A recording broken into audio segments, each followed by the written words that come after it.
चलो तो फिर बच्चों हम लोग आज बात करते हैं रेडॉक्स अभिक्रिया के बारे में। आज का हमारा टॉपिक है रेडॉक्स अभिक्रिया। जैसे कि मैंने आपको बताया था कि रेडॉक्स अभिक्रिया के लिए दो चीजों का नॉलेज अच्छी तरह से होना चाहिए। पहला ऑक्सीकरण और दूसरा अपक्षयन। ठीक है, तो ऑक्सीकरण अपक्षयन से पहले हम ज्ञात करते हैं आयन का ज्ञात करना है ना। तो आयन के बारे में समझते हैं। ठीक है, मतलब ऑक्सीडेशन नंबर के बारे में पहले समझते हैं, ऑक्सीकरण संख्या के बारे में। देखो, किसी भी तत्व में जितने आयन उपस्थित रहते हैं, ठीक है, किसी भी तत्व में जितने आयन उपस्थित रहते हैं वही उसकी ऑक्सीडेशन नंबर होता है। ठीक है, स्वतंत्र अवस्था में यदि हम ऑक्सीडेशन नंबर यदि कैलकुलेट करें तो हम उसको कैलकुलेट में क्या मानते हैं, 0। ठीक है, और एक यौगिक है, यौगिक का यदि ऑक्सीडेशन नंबर हम लोग ले तो ऑक्सीडेशन नंबर उनमें जितने भी तत्व है उन तत्वों के ऑक्सीडेशन नंबर का यदि योग किया जाए तो उसका मान आता है 0। जैसे फॉर एग्जांपल के लिए देखो, इन केस यदि हमको हाइड्रोजन दिया गया है, ऑक्सीजन दिया गया है, क्लोरीन दे दिया गया, जेड दे दिया, जिंक दे दिया गया, है ना, या और भी हमको कोई भी तत्व दे दिया गया, सपोज सोडियम दे दिया। ठीक है, ऐसी कोई भी अवस्था दे दिया जाए जिसमें हमको आयन नहीं दिख रहा है तो हम इसके ऑक्सीडेशन जो संख्या लिखेंगे वो क्या लिखेंगे, 0। थोड़ा सा ध्यान से समझना, हम इसकी ऑक्सीडेशन संख्या क्या लिखेंगे, 0।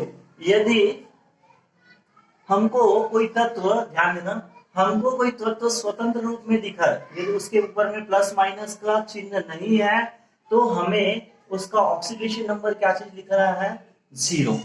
ठीक है, थोड़ा रेडॉक्स अभिक्रिया समझने से पहले थोड़ा सा इस बात को ध्यान देना, यदि हमको कोई भी तत्व या अणु जो है वो स्वतंत्र रूप में रहे, जैसे H2 अणु है तो ये स्वतंत्र रूप में दिखाई दे रहा है, कोई इसमें आयन नहीं दिखाई दे रहा है तो इसका ऑक्सीडेशन नंबर हमको क्या लिखना है, 0।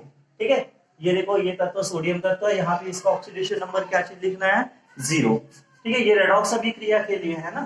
और एक चीज और आपको याद रखना है, इन केस यदि यही हाइड्रोजन प्लस में रहता, ठीक है, तो हाइड्रोजन प्लस का मतलब ये होता है कि यहाँ पे इसकी ऑक्सीडेशन नंबर क्या चीज है, +1। ठीक है, एक बार +1 है तो +1। सपोज O माइनस रहता, यहाँ पे एक माइनस रहता तो ऑक्सीडेशन नंबर क्या हो जाता, -1। देखो, स्वतंत्र था मतलब उसमें कोई भी आयन नहीं था तो वो 0 है, लेकिन यदि आयन है तो वही उसकी ऑक्सीडेशन नंबर है। हाइड्रोजन प्लस है तो +1 ऑक्सीडेशन नंबर है, ऑक्सीजन माइनस है तो उसका ऑक्सीडेशन नंबर क्या चीज हो जाएगा, माइनस। ठीक है, ऑक्सीजन 2 माइनस है तो इसका ऑक्सीडेशन नंबर क्या हो जाएगा, -2। ठीक है, क्लोरीन, जैसे क्लोरीन -1 दिया तो इसका ऑक्सीडेशन नंबर क्या हो जाएगा, -1। जिंक का यदि 2+ दिया है तो इसका मतलब हो रहा है कि ये +2 ऑक्सीडेशन नंबर दे रहा है। सोडियम यदि प्लस दे रहा है तो इसका मतलब ये है कि ये +1 ऑक्सीडेशन नंबर दे रहा है। तो आपको ये भी याद रखना है कि यदि किसी भी तत्व में यदि कोई तत्व आयनिक रूप में है, जैसे प्लस माइनस ऐसा कुछ भी रूप में रहे, तो उसका ऑक्सीडेशन नंबर उसका आयन होता है।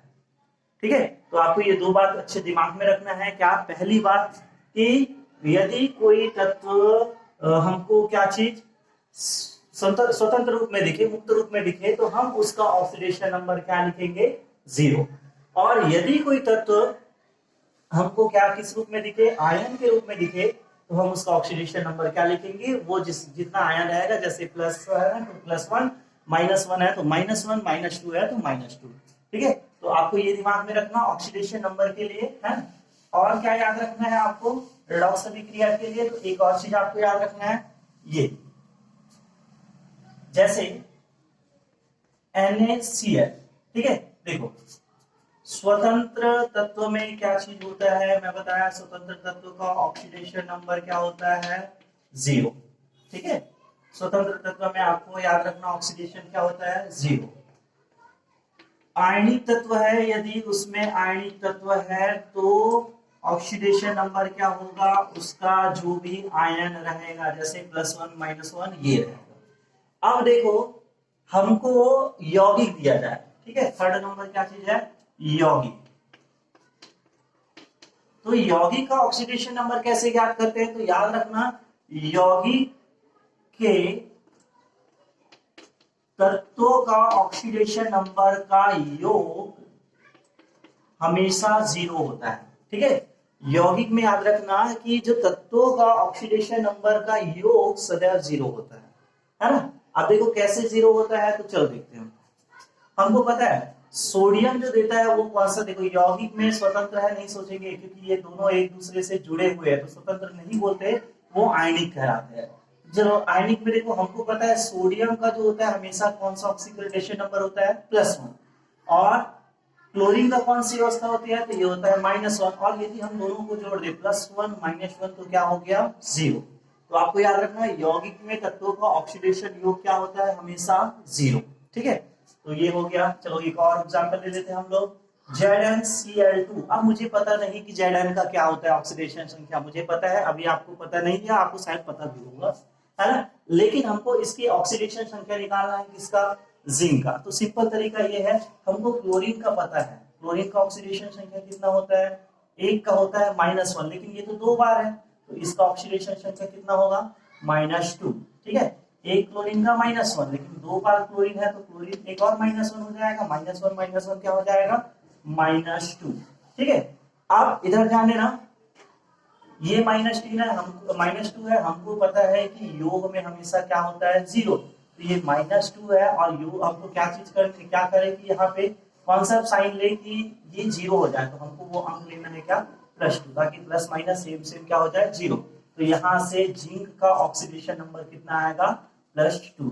तो ऐसे हम ऑक्सीडेशन नंबर देखते हैं। ठीक है, तो आपको याद रखना ऑक्सीडेशन नंबर कैसे देखा जाता है। तो पहला, यदि कोई भी स्वतंत्र तत्व है तो उसका ऑक्सीडेशन नंबर क्या होता है, 0। यदि आयनिक तत्व है तो उसका ऑक्सीडेशन नंबर क्या होता है, उसका जो भी आयन रहेगा वो रहेगा, +1 है तो +1, -1 है तो -1, +2 है तो +2, -2 है तो -2। और यौगिक के तत्वों का ऑक्सीडेशन नंबर का योग सदैव क्या होता है, 0 होता है। ठीक है, तो ये हो गया हमारा कौन सा टॉपिक, ऑक्सीडेशन नंबर के नंबर देखने के लिए। अब आते हैं हम लोग रेडॉक्स अभिक्रिया।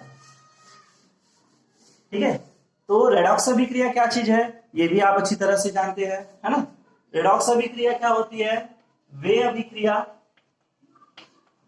है ना, वे अभिक्रिया जिसमें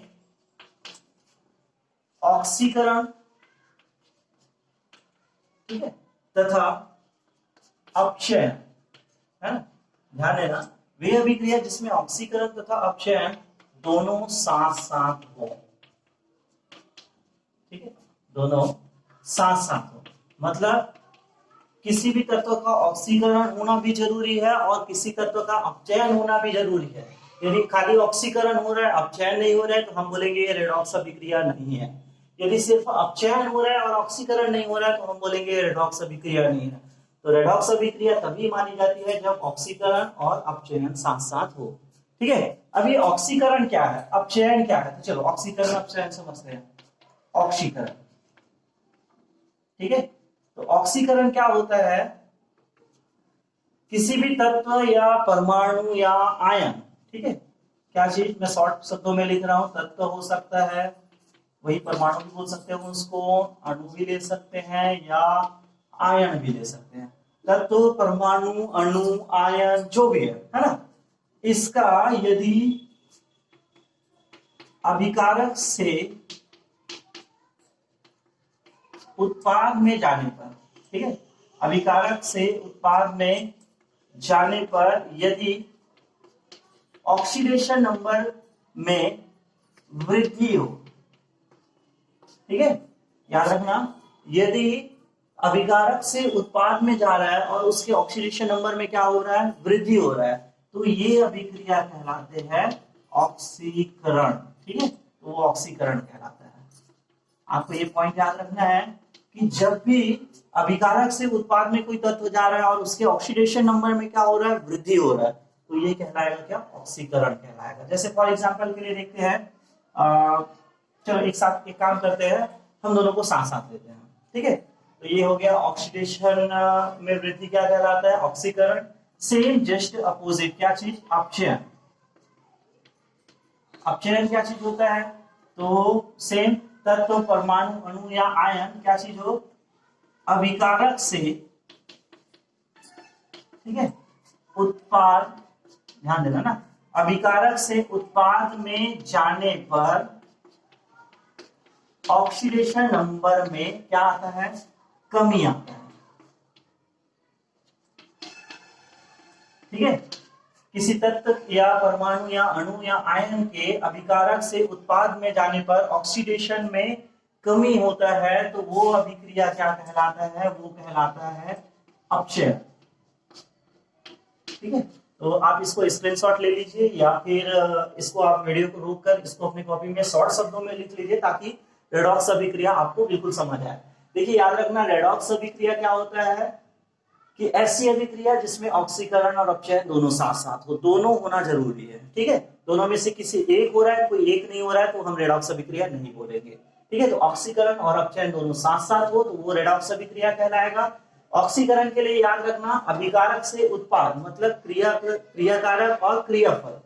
अभिकारक से उत्पाद में जाने पर यदि किसी तत्व का ऑक्सीडेशन नंबर में वृद्धि हो रहा है, तत्व परमाणु आयन जो भी है उसके ऑक्सीकरण संख्या में वृद्धि हो रहा है तो वो कहलाता है ऑक्सीकरण अभिक्रिया।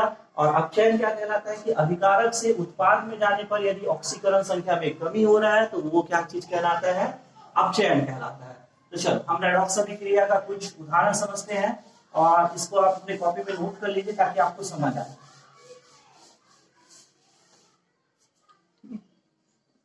चलो यहां पे देखते हैं, क्वेश्चन ये है,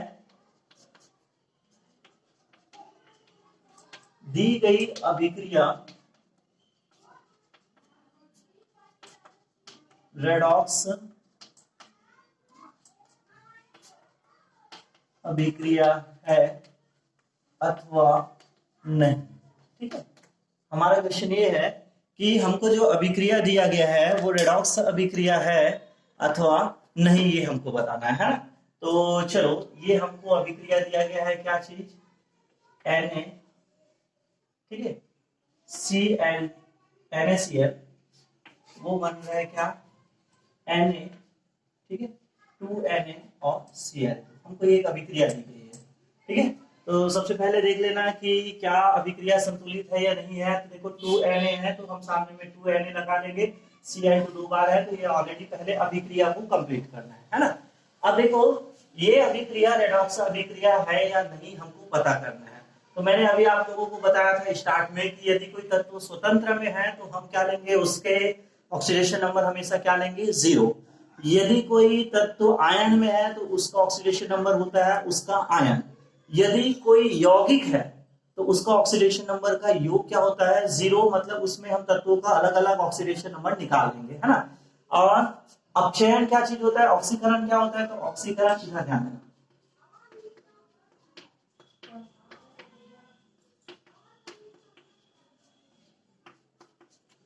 ऑक्सीकरण क्या चीज होता है, यदि ऑक्सीकरण संख्या में वृद्धि हो, मतलब इधर से इधर जाए, इस साइड से -1 से 0 भी जा रहा है, -1 से +1 जा रहा है, +1 से 2 जा रहा है, 2 से 3 जा रहा है, इधर से इधर मतलब माइनस से प्लस की ओर जा रहा है, या बोल सकते हैं संख्या में बढ़ोतरी हो रही है, तो ये कहलाता है ऑक्सीडेशन में वृद्धि, या हम बोल सकते हैं उसको क्या बोलते हैं, ऑक्सीकरण। ठीक है, और यदि संख्या रेखा में इधर से रिटर्न आए, मतलब प्लस से माइनस की ओर आए, 1 से 0 हो गया तो कमी हो गया, 0 से -1 हो गया तो कमी हो गया, -1 से -2 हो गया तो कमी हो गया, मतलब ऑक्सीडेशन में यदि कमी हो रहा है तो ये क्या कहलाएगा, अपचयन।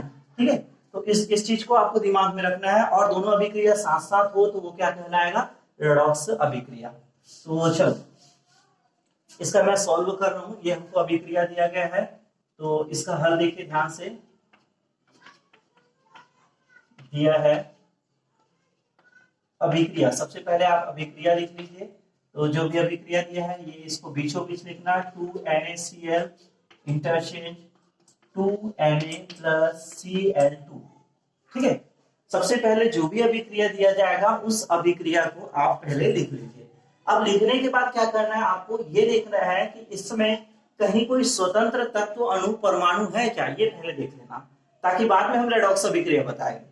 तो यहाँ पे देखिए सोडियम ना तो आयन में है ना ही किसी अन्य तत्व के साथ है, मतलब ये स्वतंत्र है, तो हम इसका ऑक्सीडेशन नंबर क्या लिखेंगे, 0। क्लोरीन देखो ये भी अकेला ही है और ना ही कोई आयन में नहीं है, तो आयन में नहीं है तो हम इसको क्या लिखेंगे, 0। ठीक है, तो यहाँ तक हमारा पहला काम होगा, पहला हम स्वतंत्र तत्व अणु या परमाणु लिखेंगे, तो ये दोनों जीरो हो गया, है ना। अब यहाँ पे देखो ये यौगिक है और हमको पता है कि यौगिक में ऑक्सीडेशन संख्या जो होता है उसका योग का जीरो होता है।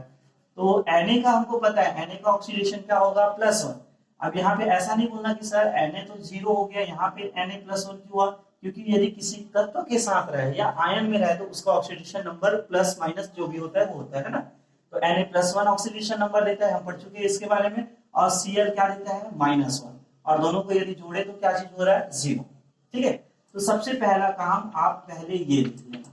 ठीक है, देखो स्वतंत्र दिख रहा है तो 0, क्लोरीन दिख रहा है तो 0, Na का प्लस होता है, ये प्लस है मतलब ये माइनस होगा, या Cl का -1 होता है, हम Na का +1 निकाल सकते हैं।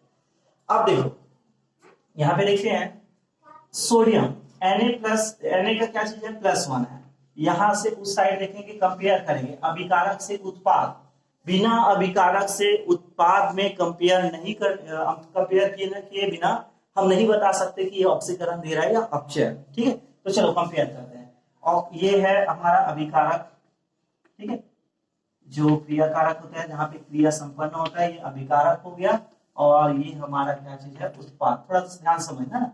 तो अभिकारक में हम क्या लिए, सोडियम, जो कि कौन सी संख्या में है, +1 ऑक्सीकरण, और उधर जाने पे वो क्या चीज हो गया, 0, मतलब +1 से 0 संख्या रेखा में किधर से आ गया, इधर ध्यान देना, 0 +1, ठीक है, +1 से वो क्या हो गया, 0, ऐसा आ रहा है। मतलब हमको क्या क्या दिखाई दे रहा है, 1 से 0 हो गया, मतलब क्या, ऑक्सीडेशन नंबर में कमी दिखाई दे रहा है ना।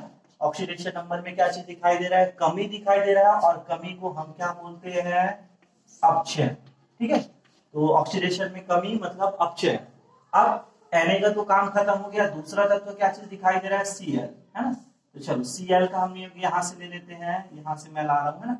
Cl देखो -1 में है, और -1 जब ये उत्पाद में गया तो देखो -1 से क्या हो गया, 0। ठीक है, यहाँ पे -1 होता है। अब संख्या रेखा में -1 से 0 मतलब ऐसे जा रहा है, उधर जाना मतलब क्या कहलाता है, प्लस कहलाता है ना, -1 से 0।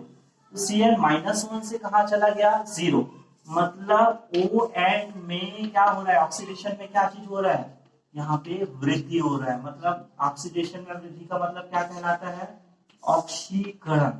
ठीक है, इतना आपको समझ आ गया होगा। देखिए दी गई अभिक्रिया रेडॉक्स अभिक्रिया है अथवा नहीं, तो हम लोगों को जो दिया गया अभिक्रिया वो पहले लिख लेते हैं हम लोग।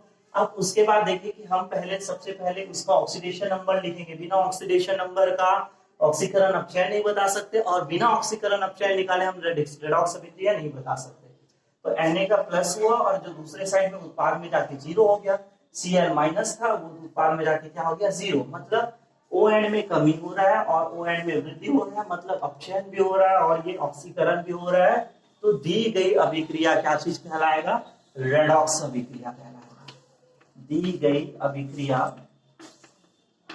ठीक है, रेडॉक्स अभिक्रिया है ना। तो आपको ऐसा नहीं लिखना है, आपको कैसे लिखना है मैं बताता हूं आपको। सबसे पहले दिया गया अभिक्रिया, ये समीकरण लिखना है। अब यहाँ पे ध्यान देना, आपको क्या लिखना है, दिए गए अभिक्रिया में सोडियम +1 से, ठीक है, सोडियम का ऑक्सीडेशन नंबर +1 से उत्पाद में 0 हो जाता है, अर्थात यहाँ पे O एंड में कमी हो रही है, अर्थात अपचयन की अभिक्रिया हो रहा है। ठीक है, तथा क्लोरीन का ऑक्सीडेशन नंबर -1 से उत्पाद में 0 हो जाता है, अर्थात ऑक्सीडेशन नंबर में वृद्धि हो जाता है, अर्थात यह अभिक्रिया ऑक्सीकरण का अभिक्रिया है। चूंकि अपचयन और ऑक्सीकरण अभिक्रिया दोनों साथ साथ हो रहा है, अर्थात ये अभिक्रिया रेडॉक्स अभिक्रिया है। फिर से सुन लीजिए, आपको लिखना कैसे है ये ध्यान देना। दी गई अभिक्रिया में सोडियम की ऑक्सीकरण संख्या +1 से उत्पाद में 0 हो जाता है, अर्थात ON में कमी होने से यह अभिक्रिया अपचयन है। और दूसरा तत्व क्लोरीन की ऑक्सीडेशन संख्या -1 से उत्पाद में 0 हो जाता है, अर्थात ON में वृद्धि हो रहा है, अर्थात यह ऑक्सीकरण अभिक्रिया है। चूंकि दिए गए अभिक्रिया में अपचयन और ऑक्सीकरण दोनों अभिक्रिया साथ साथ हो रहा है, इस वजह से यह अभिक्रिया रेडॉक्स अभिक्रिया है। मुझे लगता है कि आपको बिल्कुल समझ आ गया होगा। इसके 3-4 सवाल मैं अगले वीडियो में अपलोड कर रहा हूं, तो आप पहले यहां तक समझ लीजिए और देखिए बिल्कुल मेरा नेक्स्ट वीडियो यूट्यूब के चैनल मैथ्स पॉइंट पे। चैनल सब्सक्राइब नहीं किए तो बिल्कुल चैनल सब्सक्राइब कर लीजिए। वीडियो अच्छा लगा तो लाइक कीजिए। Thank you.